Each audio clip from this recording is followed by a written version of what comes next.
పెళ్లైన తర్వాత సింధు మరియు సూర్య ఒకరిని విడిచి ఒకరు ఉండలేనంతగా ప్రేమగా ఉండేవారు. కానీ కొంతకాలం తర్వాత వారి మధ్య చిన్న చిన్న విషయాలపై గొడవలు మొదలయ్యాయి. సింధు ఇప్పుడు ఫోన్లో తన ఫ్రెండ్స్ తో చాట్ చేస్తూ భర్తను పెద్దగా పట్టించుకునేది కాదు. ఇది సూర్యకి చాలా కష్టంగా అనిపించేది. ఒకరోజు వారి పెళ్లి రోజు, కానీ ఆ ప్రత్యేక రోజున వారు ఒకరితో ఒకరు మాట్లాడలేదు. ఇంట్లో నిశ్శబ్దం అలుముకుంది.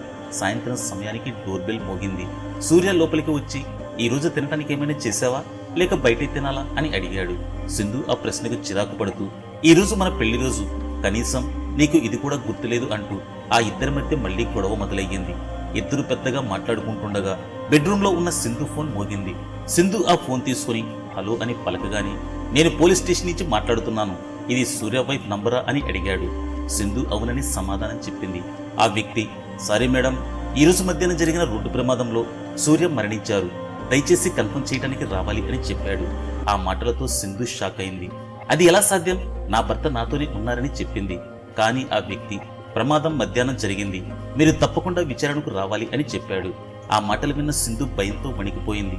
అంటే సూర్య ఆత్మ నా దగ్గరకు రావాలనుకుందా అని ఆమె భయంతో గదిలోకి వెళ్ళింది. కానీ ఆ గదిలో సూర్య ఎక్కడా కనిపించలేదు. భగవంతుడా, నాకు మరొక అవకాశాన్ని ఇవ్వు, ఇక జీవితంలో నేనెప్పుడు సూర్యతో గొడవపడను, నన్ను క్షమించు అని పెద్దగా ఏడుస్తుంది. అంతలోని బాత్రూమ్ నుంచి సూర్య బయటకు వచ్చి, ఈ రోజు మధ్యాహ్నం నా పర్సు ఎవరో దొంగిలించారు, అందుకే రావటానికి కొంచెం లేట్ అయ్యాను అని చెప్పాడు.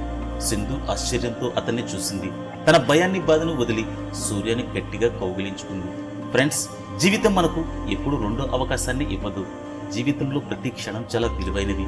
ఒకరినొకరు ప్రేమగా చూసుకోవడం చాలా ముఖ్యం. నిజమే కదా? మీ అభిప్రాయాన్ని లైక్ చేసి తప్పకుండా కామెంట్ చేయండి.